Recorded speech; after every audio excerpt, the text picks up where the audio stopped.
Hello students, आप सभी कैसे हैं। उम्मीद होगी कि आप लोग बहुत अच्छे होंगे और मैं भी अच्छा हूं।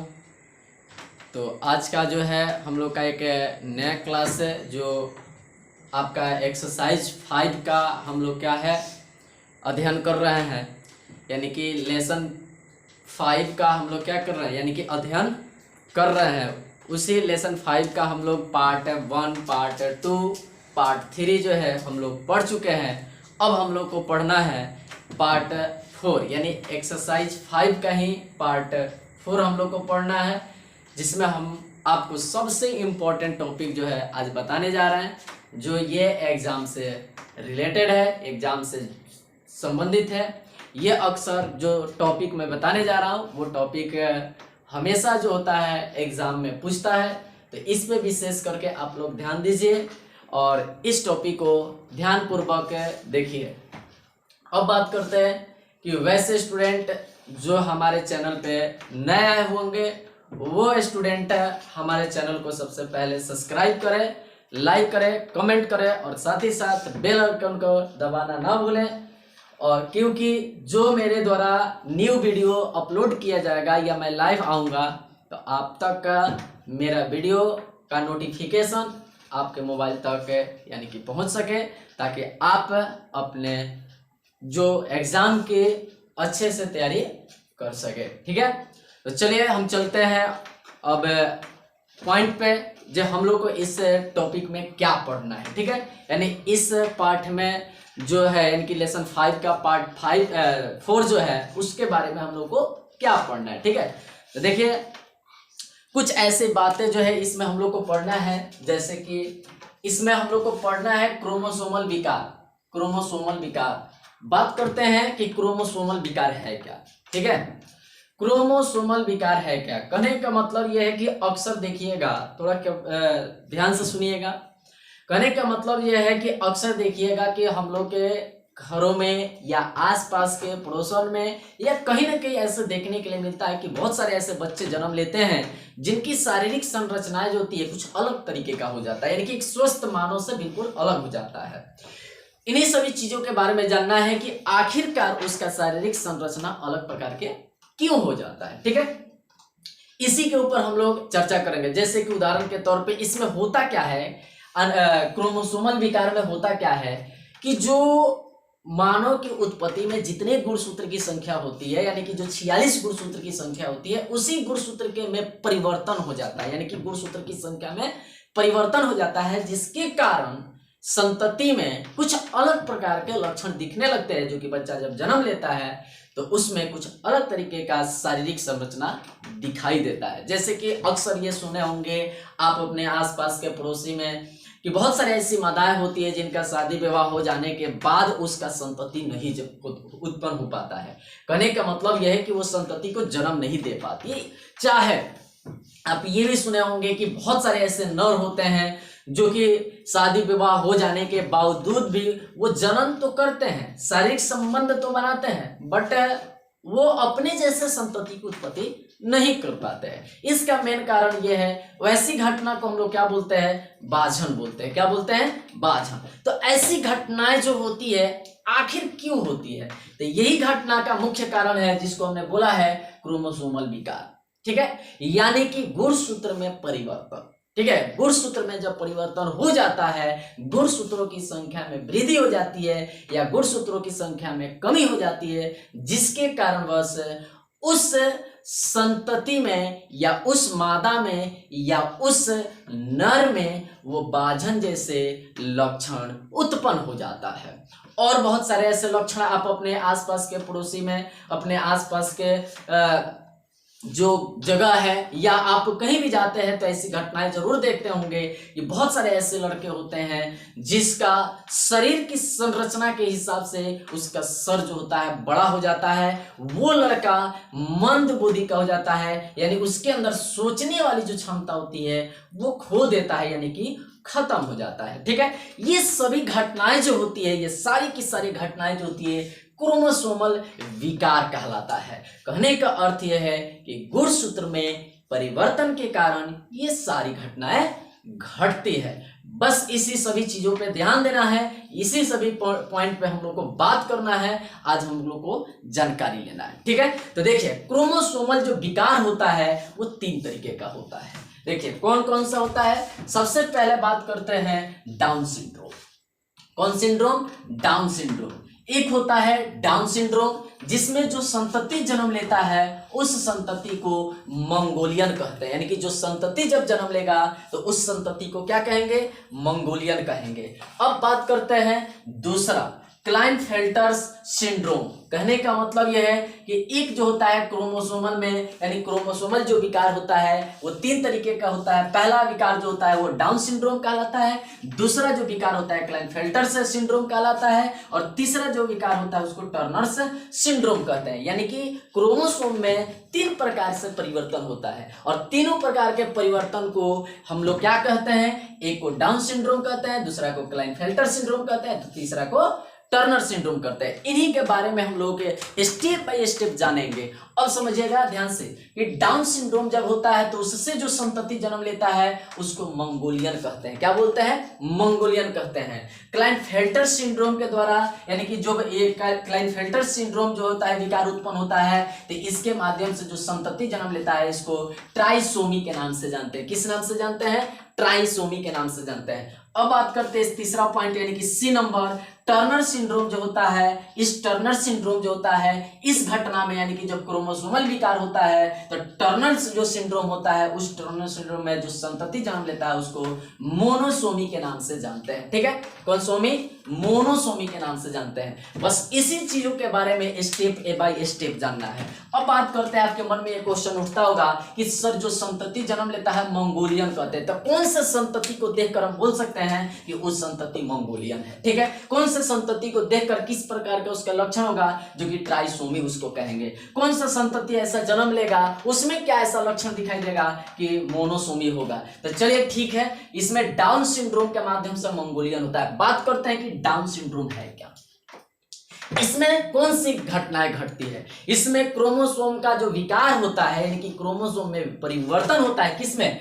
डाउन सिंड्रोम में। तो आखिर कौन से परिवर्तन होता है, कौन सी घटनाएं घटती है? ठीक है, तो इस पे थोड़ा सा विशेष फोकस दीजिएगा कि आखिरकार डाउन सिंड्रोम कहते किसको है। ठीक है, तो चलिए थोड़ा सा हम आगे की तरफ बढ़ते हैं और डाउन सिंड्रोम के बारे में स्पष्ट रूप से समझने की कोशिश करते हैं। ठीक है, समझिएगा।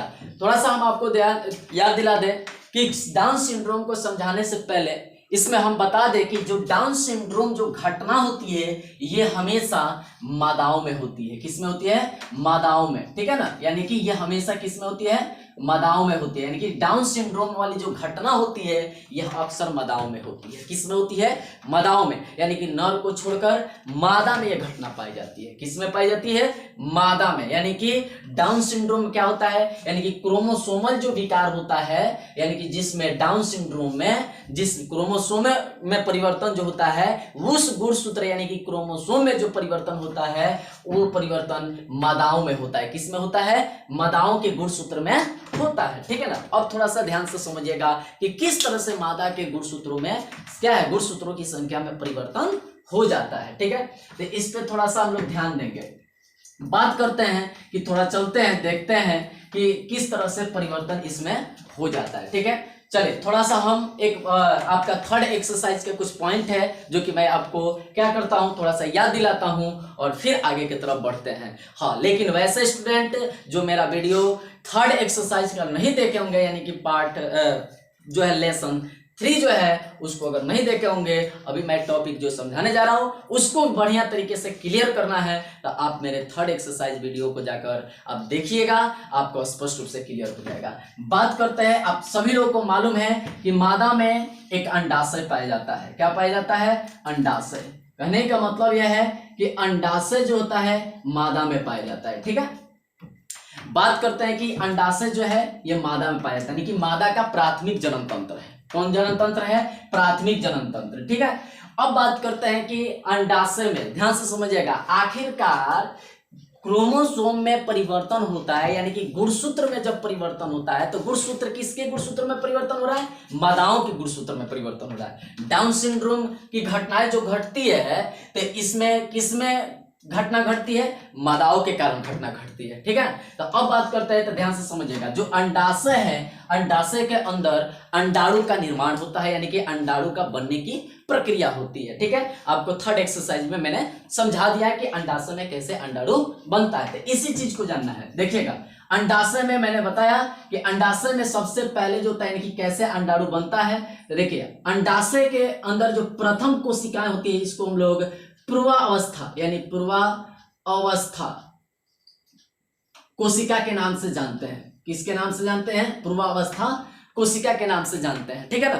अब बात करते हैं कि इसी ये 2n के रूप में होता है, 2n के रूप में होता है। बात करते हैं कि 2n क्या है। 2n का मतलब होता है, 2n का मतलब होता है, और n का मतलब होता है, n में 23 गुणसूत्र होता है। कितने गुणसूत्र होता है? 23। तो 2n का मतलब क्या हो जाएगा? 2n का मतलब होता है क्या, यानी कि n का मतलब में कितने गुणसूत्र होता है, यानी कि n का मान कितना होता है? 23। तो 2n का मतलब क्या आ जाएगा? 2 गुणे 23, यानी कि कितना हो गया? 46। यानी कि इसके अंदर गुणसूत्र की संख्या कितनी है?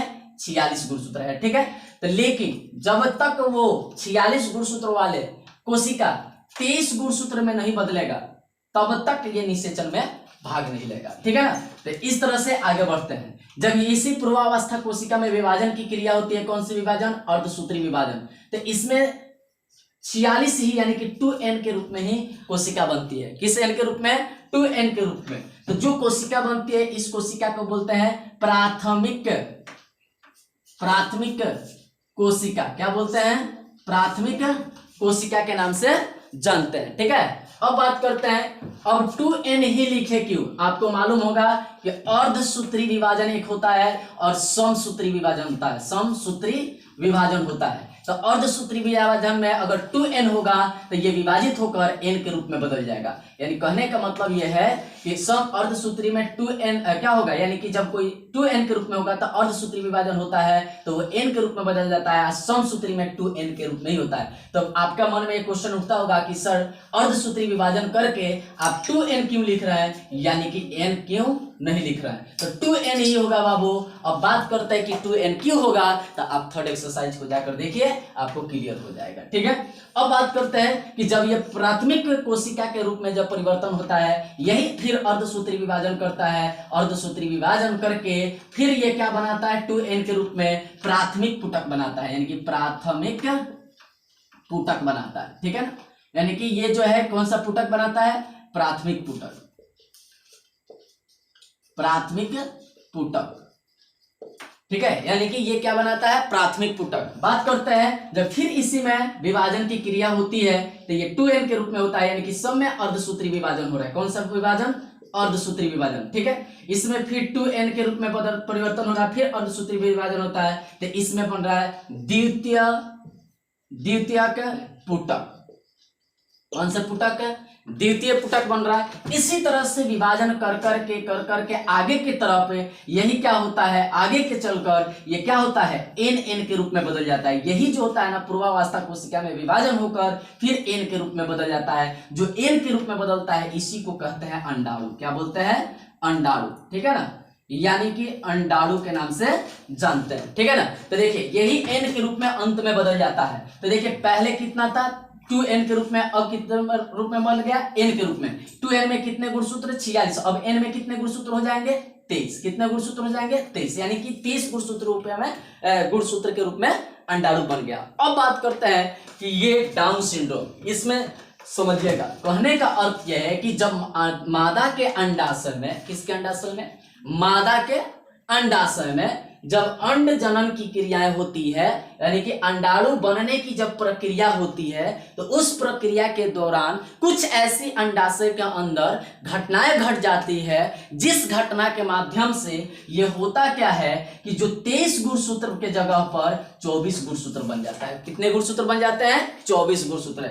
n के मान कितना होता है? 23, यानी कि एक स्वस्थ मादा, यानी कि एक स्वस्थ संतति को जन्म देने के लिए क्या करना पड़ेगा? 23 नर के माध्यम से और 23 मादा के गुणसूत्र की जरूरत होती है। लेकिन यहाँ पर क्या हो रहा है कि जब अंडाशय में अंडाणु बनने की जब प्रक्रिया हो रही है, यानी कि विभाजन की क्रिया जो हो रही है, ये जितने भी है ये क्या है, विभाजन की जितनी भी क्रिया हो रही है, इसी क्रिया में किसी प्रकार की कोई ऐसी घटनाएं घट जाती है। उस घटना के दौरान क्या होता है कि 23 गुणसूत्र की जगह कितने गुणसूत्र हो जाता है, 24 गुणसूत्र। कहने का मतलब यह है कि इसमें एक गुणसूत्र बढ़ जाता है, एक गुणसूत्र बढ़ जाता है, ठीक है ना। तो एक गुणसूत्र जब बढ़ता है तो कितने रूप में बदल जाता है, 24। तो अंडाणु के अंदर गुणसूत्र की संख्या कितनी होती है, 24 हो जाती है, ठीक है ना। अब बात करते हैं कि ये 24 गुणसूत्र हो जाती है तो कौन से गुणसूत्र की संख्या में वृद्धि होती है, ठीक है। तो ध्यान से समझिएगा, अंडाणु के अंदर जो होता है ना कि यानी कि एक अंडाणु के अंदर 23 गुणसूत्र की जरूरत होती है, लेकिन एक अंडाणु के अंदर 23 गुणसूत्र पाया जाता है, लेकिन यहाँ पर कितने गुणसूत्र हो गया, 24 गुणसूत्र। तो ये 23 गुणसूत्र जो होता है उसमें से 22 जो +1 गुणसूत्र होता है, तब 22 जो होता है वो क्या होता है, ऑटोसोम गुणसूत्र होता है, ऑटोसोम गुणसूत्र होता है, गुणसूत्र होता है, ठीक है ना, ऑटोसोम गुणसूत्र होता है। और एक जो होता है उसको हम लोग लिंग गुण सूत्र कहते हैं। कौन से गुणसूत्र कहते हैं, लिंग गुणसूत्र कहते हैं, ठीक है ना। यानी कि 23 जो गुणसूत्र होता है उसमें से 22 गुणसूत्र किस चीज का होता है, ऑटोसोम गुणसूत्र कहते हैं। और एक जो गुणसूत्र होता है उसको क्या कहते हैं, लिंग गुणसूत्र कहते हैं, ठीक है। अब बात करते हैं कि ऑटोसोम गुणसूत्र किसको कहते हैं और लिंग गुणसूत्र किसको कहते हैं। तो देखिएगा, कहने का मतलब होता है कि जो 22 गुणसूत्र होता है ना, ये जो 22 गुणसूत्र है, ये 22 गुणसूत्र, ये 22 जो गुणसूत्र है, ये लिंग निर्धारण को छोड़कर, यानी कि मादा का लिंग को छोड़कर, यानी कि जो लिंग गुणसूत्र है, यानी कि ये जो 1, ये लिंग गुणसूत्र को छोड़कर, यानी कि जो 22 गुणसूत्र है वो लिंग को छोड़कर, यानी जनन अंग को छोड़कर उस शरीर के सारे शारीरिक अंगों का उत्पत्ति करता है। कौन, 22 गुणसूत्र, इसको क्या बोलते हैं, ऑटोसोम गुणसूत्र बोलते हैं, ठीक है। यानी लिंग गुणसूत्र को छोड़कर, यानी कि लिंग निर्धारण को छोड़कर ये शरीर के सारे अंगों की उत्पत्ति करता है, ठीक है, करता है, शरीर के सारे अंगों की उत्पत्ति करता है। कितने गुणसूत्र, 22 गुणसूत्र। और एक जो गुणसूत्र होता है, ये जो एक गुणसूत्र होता है ये लिंग गुणसूत्र होता है। तो ये लिंग गुणसूत्र एक जो होता है ये क्या करता है, पूरे शारीरिक अंगों को छोड़कर केवल लिंग को निर्धारित करता है, ठीक है। कौन, एक लिंग गुणसूत्र, ठीक है। तो 22 जो गुणसूत्र होता है ऑटोसोम गुणसूत्र होता है। ऑटोसोम गुणसूत्र क्या करता है, लिंग निर्धारण गुणसूत्र को छोड़कर, लिंग के गुण को छोड़कर, यानी कि लिंग की उत्पत्ति को छोड़कर वो शारीरिक सारे अंगों की संरचना करता है, ठीक है। उसी को हम लोग ऑटोसोम कहते हैं। और एक जो होता है लिंग गुणसूत्र होता है, जो लिंग को उत्पत्ति कराता है, लिंग का निर्माण कराता है, जबकि शारीरिक अंगों को छोड़कर, ठीक है। तो वही बात आया गया, यहां समझिएगा कि जो 22 जो था, यानी कि कहने का मतलब यह है कि जो 22 गुणसूत्र किसका था, ऑटोसोम का, ऑटोसोम का। और जो 1 गुणसूत्र था वो किसका था, लिंग गुणसूत्र का, लिंग गुण सूत्र का, ठीक है ना। अब समझिएगा लिंग गुण सूत्र का, इसमें बढ़ता क्या है, यहां समझिएगा, इसमें होता क्या है कि जो 22 गुण सूत्र होता है ना, इसी कोशिका विभाजन के दौरान, यानी कि अंडाशय में अंडाणु बनने की क्रिया के दौरान जो 24 गुण सूत्र, 23 की जगह कितना गुण सूत्र हो गया, 24। तो ये 23 की जगह जब 24 बनेगा तो कौन से गुण सूत्र में बढ़ोतरी होगी, कौन से गुणसूत्र की संख्या में वृद्धि होगी, क्योंकि हमने बोला कि 23 गुणसूत्र में ये 22 गुणसूत्र ऑटोसोम गुणसूत्र होता है और एक गुणसूत्र जो होता है वो क्या होता है, लिंग गुणसूत्र। तो जो ऑटोसोम वाला गुणसूत्र है, कौन सा, ऑटोसोम वाला गुणसूत्र होता है, तो 21वां गुणसूत्र के बाद 22वां गुणसूत्र हो जाता है और फिर 23वां गुणसूत्र हो जाता है। कहने का मतलब यह है कि ऑटोसोम में होता क्या है कि 22 गुणसूत्र के जगह ऑटोसोम की संख्या कितनी हो जाती है, 23 होती है, यानी कि ऑटोसोम वाली गुणसूत्र की संख्या कितनी हो जाती है, 23। ये +1 लिंग निर्धारण वाला था, कितना हो जाता है, 24। तो डाउन सिंड्रोम है, यहां समझिएगा, डाउन सिंड्रोम में होता क्या है कि ये घटनाएं जो होती है मादाओं के द्वारा होती है। किसके द्वारा होती है, मादाओं के द्वारा। ये कैसी घटना कब घटती है, जब मादा के अंडाशय में जब अंडाणु बनने की प्रक्रिया होती है, जब मादाओं के अंडाशय में अंडाणु बनने की प्रक्रिया होती है, यानी कि अंडाणु का उत्पत्ति होता है, तो उसी विभाजन के दौरान अंडाणु के अंदर 23 गुणसूत्र के जगह कितने गुणसूत्र बन जाते हैं, 24 गुणसूत्र बन जाते हैं, ठीक है ना। तो 24 गुणसूत्र में कौन सा गुणसूत्र बढ़ता है, ठीक है। तो 24 गुणसूत्र में जो 22 गुणसूत्र ऑटोसोम वाला गुणसूत्र होता है वो 22 की जगह कितना हो जाता है, 23 हो जाता है। तो ऑटोसोम गुणसूत्र की संख्या में वृद्धि हो रही है, लिंग गुणसूत्र की संख्या में नहीं। तो ऑटोसोम की गुणसूत्र की संख्या में क्या हो जा रही है, वृद्धि हो रही है। तो 22 की जगह कितना हो जा रहा है, 23 गुणसूत्र हो जा रहा है। कितना गुणसूत्र हो जा रहा है, 23। तो ऑटोसोम के गुणसूत्र की संख्या में वृद्धि हो रही है। तो 23 प्लस 1 लिंग गुणसूत्र कितना हो गया, 24 गुणसूत्र, ठीक है। तो अब देखिएगा, ध्यान से समझिएगा। तो अंडाणु के अंदर गुणसूत्रों की संख्या कितनी है भाई, 24। कितनी हो गई, 24। अब बात करते हैं कि जब अंडाणु के अंदर 24 गुणसूत्र हो गया तो समझिएगा यहां पर, जब अंडाणु के अंदर 24 गुणसूत्र हो गया, कितने गुणसूत्र हो गया, 24। तो हम जानते हैं कि एक संतति को उत्पत्ति कर, यानी कि संतति को उत्पत्ति के लिए कितने गुणसूत्र की जरूरत होती है, 46 गुणसूत्र। कितने, 46। तो संतति की उत्पत्ति के लिए नर और मादा भाग लेता है। क्या लेता है, नर और मादा। तो ध्यान से समझिएगा, जब नर और मादा लेता है तो नर का कौन सा है, शुक्राणु, मादा के कौन आता है, अंडाणु। यानी कि ये युग्मक है। कौन है, युग्मक। दोनों क्या है, युग्मक है, ठीक है ना। तो नर के कौन से भाग आया, शुक्राणु, और मादा के क्या आया, अंडाणु। इसमें गुणसूत्र की संख्या कितनी होती है, शुक्राणु में 23, इसमें कितना होता है, 23, ठीक है। यानी कि गुणसूत्र की संख्या कितनी होती है, 23। अब मादा के अंदर, अंडाणु के अंदर कितने गुणसूत्र हो गया, 23 के जगह पर कितना हो गया, 24। कितना हो गया, 24, ठीक है। तो अब देखिए ये दोनों जब आपस में मिलेगा तो 23 और 24 यानी कि दोनों आपस में मिलेगा तो कितना हो जाएगा, 47 गुणसूत्र। कितने हो जाएंगे, 47 गुणसूत्र। अब बात करते हैं कि 46 की जगह 47 गुणसूत्र हो गया तो उसके एक गुणसूत्र बढ़ गया। उसके अंदर कितने गुणसूत्र बढ़ गया, एक गुणसूत्र। यानी कि 46 की जगह कितना हो गया, 47 गुणसूत्र होगा। अब ये जो संतति जन्म लेगा तो ये 47 गुणसूत्र वाला लेगा। कौन सा गुणसूत्र वाला, 47 गुणसूत्र वाला। तो वही जब संतति 47 गुणसूत्र वाला लेगा तो यानी कि यहां पर क्या हो रहा है, डाउन सिंड्रोम में 46 गुणसूत्र की जगह कितने गुणसूत्र हो जा रहा है, यानी कि 47, यानी कि एक गुणसूत्र बढ़ रहा है। तो डाउन सिंड्रोम में क्या हो रहा है, गुणसूत्रों की संख्या में वृद्धि हो जा रही है। समझ में ना, यानी कि गुणसूत्र में क्या परिवर्तन हो रहा है, ये गुणसूत्रों की संख्या में क्या हो जा रही है, वृद्धि हो जा रहा है, ठीक है ना। तो जब वृद्धि होगा तो वो जो संतति जन्म लेगा उस संतति को मंगोलियन कहेंगे। क्यों, क्योंकि उसका पहचान यही होगा, उसका जो सर होगा यानी कि जो मस्तिष्क होगा वो क्या हो जाएगा, बड़ा हो जाएगा। यानी कि उसका शरीर जो होगा, उसके शारीरिक जो अंग होगा, मस्तिष्क को छोड़कर अदर सारे के सारे शारीरिक अंग सही तरीके से निर्मित होंगे, लेकिन जो सर होगा उसके बॉडी के हिसाब से, उसके शरीर के हिसाब से वो क्या हो जाएगा, बड़ा हो जाएगा। दूसरा इसका लक्षण क्या है मंगोलियन का, इसका ये लक्षण है कि वो जो होगा यानी कि मंद बुद्धि का होगा, यानी उसके अंदर सोचने की क्षमता नहीं होगी। उसके बाद और उसका लक्षण क्या होगा, उसके सांस लेने में तकलीफें उत्पन्न होगी। क्या होगी, तकलीफें उत्पन्न होगी, ठीक है।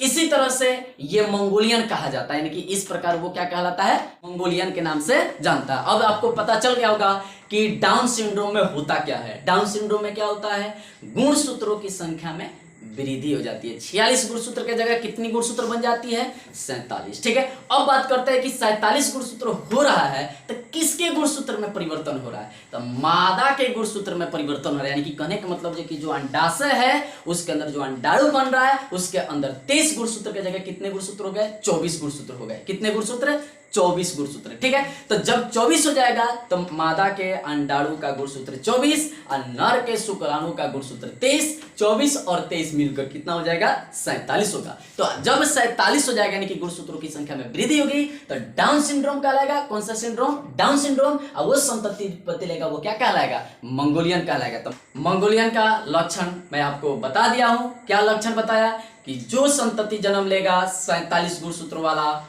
उस संतति का जो शरीर होगा उस शरीर के हिसाब से उसका जो सिर होगा वो बड़ा हो जाएगा। साथ ही साथ उस संतति में श्वसन की जो क्रिया होगी वो तेज हो जाएगी, यानी कि सांस लेने में उसे तकलीफ होगी। और साथ ही साथ उसमें क्या होगा, उसके अंदर सोचने की क्षमता कम हो जाएगी, यानी वो संतति मंद बुद्धि का हो जाएगा, ठीक है। इसलिए उस संतति को मंगोलियन के नाम से जानते हैं। तो अब समझ में आ गया होगा कि डाउन सिंड्रोम कहते किसे है, ठीक है।